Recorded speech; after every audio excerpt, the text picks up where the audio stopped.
মুখ্যমন্ত্রী মমতা বন্দ্যোপাধ্যায়কে নিয়ে অসংসদীয় মন্তব্যের জন্য দুঃখ প্রকাশ করলেন বিজেপি নেতা দিলীপ ঘোষ। বুধবার প্রাতঃভ্রমণে বের হন বর্ধমান দুর্গাপুর লোকসভা কেন্দ্রের বিজেপি প্রার্থী দিলীপ ঘোষ। সেখানে তিনি বলেন, আমার বক্তব্য নিয়ে বিতর্ক প্রথমবার নয়, যে বনিতা করে অন্যায় করে তার সামনে বলি।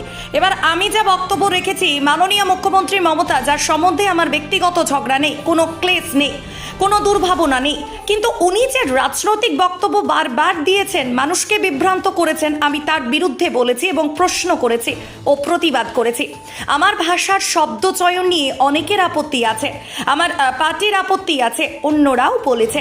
যদি তাই হয় তাহলে আমি দুঃখিত, কিন্তু আমার প্রশ্ন হচ্ছে, তারই পার্টির এক নেতা, তারই পরিবারের এক নেতা কাঁথিতে দাঁড়িয়ে আমার বিধায়ক দলের নেতাকে, তার পরিবারকে, তার বাবাকে এর থেকেও খারাপ ভাষায়, কুরুচিকর ভাষায় আক্রমণ করবে।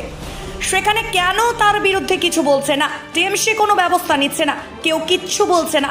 শুভেন্দু অধিকারীর বাবা একজন বাংলার বর্ষিয়ান রাজনীতিবিদ, তাকে অপমান করা হচ্ছে। শুভেন্দু অধিকারীকে অপমান করা হচ্ছে। শুভেন্দু অধিকারী পুরুষ বলে অপমান করা হবে, তার কোনো সম্মান নাই। একজন মহিলা যা খুশি বলবে, কেবল মহিলা কার্ড ব্যবহার করা হবে। আমি তারই প্রতিবাদ করেছি। বুধবার বর্ধমানের টাউন হলের মাঠে বেশ কয়েকজন দলীয় কর্মীদের সঙ্গে নিয়ে দিলীপ ঘোষ হাঁটেন। সাধারণ মানুষের সঙ্গে কথা বলেন তিনি। তারপর তিনি চায়ে পেয়ে চর্চায় অংশ নেন। তিনি জেতার বিষয়ে চরম আশাবাদী। তিনি বলেন, হাওয়া ঘুরছে, এতেই বোঝা যাচ্ছে ভোটের ফল কি হবে। জেপি নাড্ডার নির্দেশে শোকজ করা হয়েছে এবং বলা হয়েছে যে আপনার বক্তব্য অসংসদীয় এবং কি বলবো, আমার বক্তব্য নিয়ে বিতর্ক প্রথমবার নয়, কারণ আমি যে ভনিতা করে অন্যায় করে তার সামনে বলি। এবারে আমি যে বক্তব্য রেখেছি, মাননীয় মুখ্যমন্ত্রী, যার সঙ্গে আমার কোনো ব্যক্তিগত ঝগড়া নেই, যার সম্বন্ধে আমার মনে কোনো ক্লেশ নেই, ক্লেদ নেই, কোনো দুর্ভাবনাও নেই, উনি যে রাজনৈতিক বক্তব্য বারবার দিয়েছেন লোককে আর বিভ্রান্ত করার জন্য, আমি তার প্রতিবাদ করে প্রশ্ন করেছি।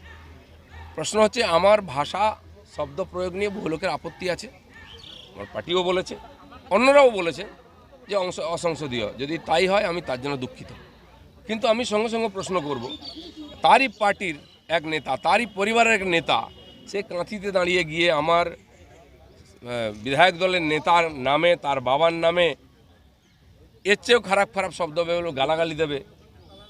কেন আমার বিধায়ক দলের নেতার কি মান সম্মান নেই? তার বাপ তুলে কথা বলবে? তার বাবা বাংলার একজন বরিষ্ঠ রাজনীতিবিদ, এখনও জীবিত আছেন, তার মান সম্মান নেই? যাদের সুবিধারা নিয়েছেন তাকে নিয়ে যা চায় যা বলবে, তখন তো ওই টিএমসি কেউ প্রতিবাদ করে না। কেন তাকে করা হয় না, পার্টি থেকে স্টেটমেন্ট দেওয়া হয় না কেন? সেই জন্য রাজনৈতিক বক্তব্য আমি রেখেছি। আর দ্বিতীয় কথা হচ্ছে, এই ধরনের যারা শুরু করেছে, রোজ বাপান্ত করা হচ্ছে, কেন শুভেন্দু অধিকারী পুরুষ বলে তার সম্মান নেই, তার বাবার সম্মান নেই, কেবল মহিলা বলে একজন তার সম্মানের প্রশ্ন উঠবে, সে যা ইচ্ছা বলতে পারে, কথায় কথায় মহিলা কার্ড বার করা হবে। আমি তারই প্রতিবাদ করেছিলাম, এই নিয়ে আর কিছু বলার নেই। দল আপনাকে শোকজ করেছে, দলকে বা যে কেউ যেটা চিঠি চাপাটি অফিসিয়াল, তার অফিসিয়াল উত্তর আমি দেবো। দাদা, কৃষ্ণনগরে তৃণমূল প্রার্থী করেছে মহুয়া মিত্রকে। মহুয়া মিত্রকে তৃণমূল স্টার ক্যাম্পেনার হিসেবে রাখেনি। দেখুন, এটা ওদের পার্টির ব্যাপার। আর প্রার্থী পাওয়া যাচ্ছে না বলে দাগি প্রার্থী সব নিয়ে আসতে হচ্ছে, না পেলে বিহার থেকে খুঁজতে খুঁজতে গুজরাট পর্যন্ত যেতে হচ্ছে। টিএমসির সমস্যা, তারা দিয়েছে, পাবলিক ডিসিশন নেবে কাকে করা উচিত। যারা কৃষ্ণনগরের মতো এরকম ঐতিহ্যশালী জায়গা, চৈতন্য মহাপ্রভুর স্মৃতি বিজড়িত, সেই জায়গার একজন সাংসদ গিয়ে পার্লামেন্টের মধ্যে যা মুখে আসছে বলে দিচ্ছেন, আমি তো কিছুই বলিনি, তারপরে সাসপেন্ড হচ্ছেন, তার অনেক নাটক হচ্ছে। সেই রকম ব্যক্তিকে তারা কি ভোট দেবেন? আমরা রাজ পরিবারের একজন বধূকে, রাজমাতাকে নিয়ে এসে তার সামনে রেখেছি। ওখানকার মানুষের দায়িত্ব, তারা কৃষ্টি সংস্কৃতি বাঁচিয়ে রেখে ভোট দেবেন, নাকি এই ধরনের যে আজকাল রাজনীতি চলছে তার সঙ্গে। লোকসভা টিকিট না পেয়ে বিজেপি নেতার উদ্যোগে ক্ষুব্ধ, কি বলবেন?